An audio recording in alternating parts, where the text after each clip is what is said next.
Since early days, humankind is not only trying to find answers to the reason of its existence, but also to the unknown final frontier, life after death. Humankind cannot live forever, and when we die, what will we find beyond the grave?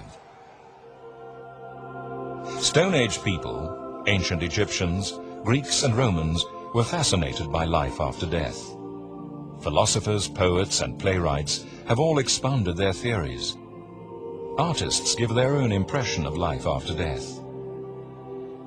In keeping with traditional views, John Milton's Paradise Lost and William Blake's Marriage of Heaven and Hell are two prominent literary classics that also influence society's attitudes and views regarding the afterlife.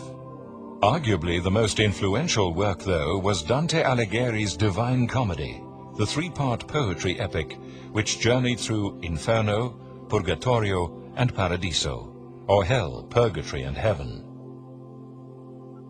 Towards the end of the 20th century, a phenomenon arose in which people reported near-death experiences, otherwise known as NDEs, in which they encountered some form of afterlife reality.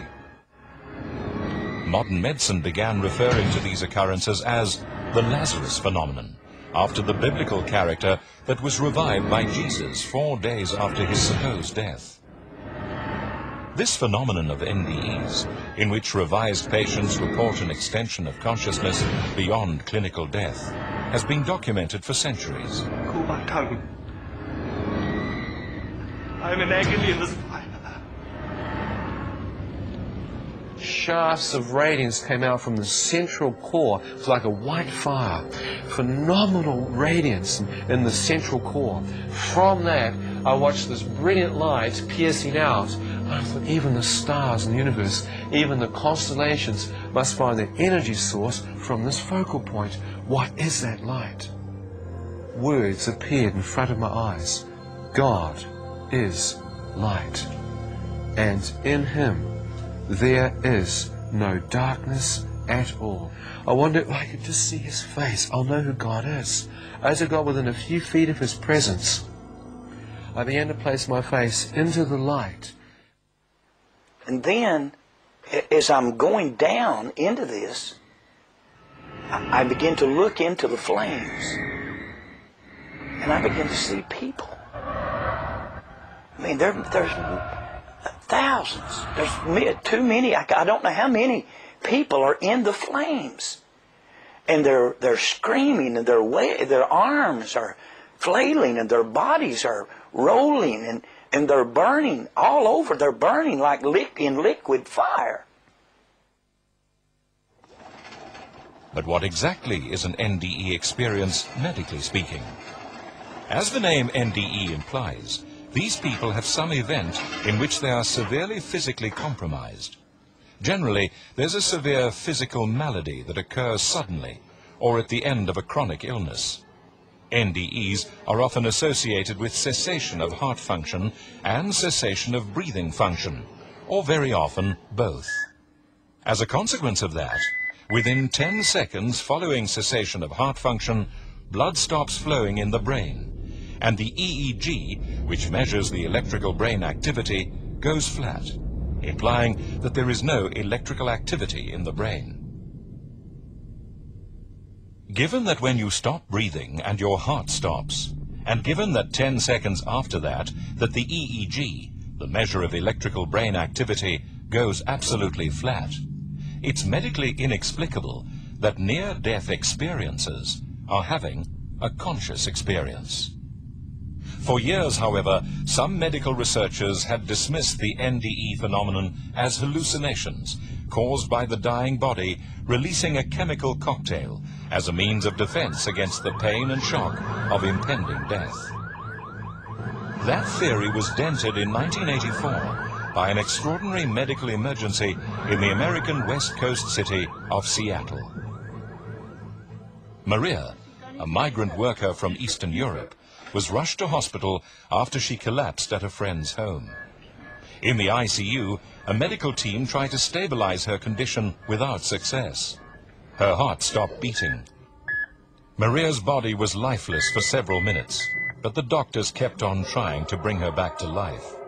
Then they suddenly realized that the heart monitor showed some life. Maria was supposed to be dead. Maria came back to life and immediately told an amazing story. She saw everything while she left her body. She could see the medical team working on her. She then left the ICU to the roof of the hospital, and as she went up, saw a tennis shoe. No one believed her story, but her friends immediately ran up to the roof and with absolute shock found the tennis shoe exactly as described by Maria. Maria's experience could not be anything other than the absolute truth. If the out-of-body experience was purely a mental aberration, how could she have seen a physical reality that could later be verified? After Maria's revelation, other similar stories began to emerge of NDE patients undergoing out-of-body experiences and being able to relate verifiable details that they could not have imagined. Can we still say NDEs are hallucinations?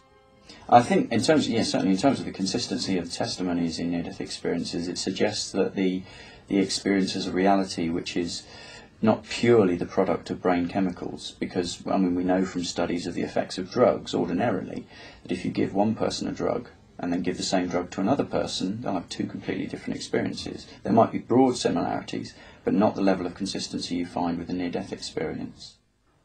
There's no person can dispute whether these experiences are the normal functioning of the brain at the point of death, or rather represent some sort of chaotic hallucinatory activity. Remember, hallucinations involve the perception of something that isn't real. So when we die, we're alert, we're conscious, we're aware of this reality, so certainly people having near-death experiences accurately describe what's happening in this reality. But the key element of the near-death experience is that we perceive, I say we, as all of us are going to have this experience, we perceive another reality superimposed over this one. If NDEs are not hallucinations, is heaven and hellish experience reality? I think in terms of whether the places visited in near-death experiences, either heavenly or in terms of a hellish type experience, are real, is something that's beyond proof. Ultimately, one would have to die in order to determine whether there was a genuine heaven or a genuine hell. But what's very clear from a psychological perspective is that the intensity of the experience is lived as real whilst the person's having it. So for these people, whether or not there really ends up actually being a heaven or a hell, they feel the experience is real for them at that moment in time. There's certainly no way we can deduce or prove that if someone sees an afterlife and it's heavenly, that heaven exists, because you'd have to die in order to really truly find that out. When we die, we take that heaven and hell with us, and we fit where we belong. We die the life we live. Near-death experiences don't make a sinner into a saint, necessarily, but doesn't change much, but you become more aware. And a serial killer, when they die, would become more aware of how much of us, punishment they inflicted on others. Yeah. And that's that condition.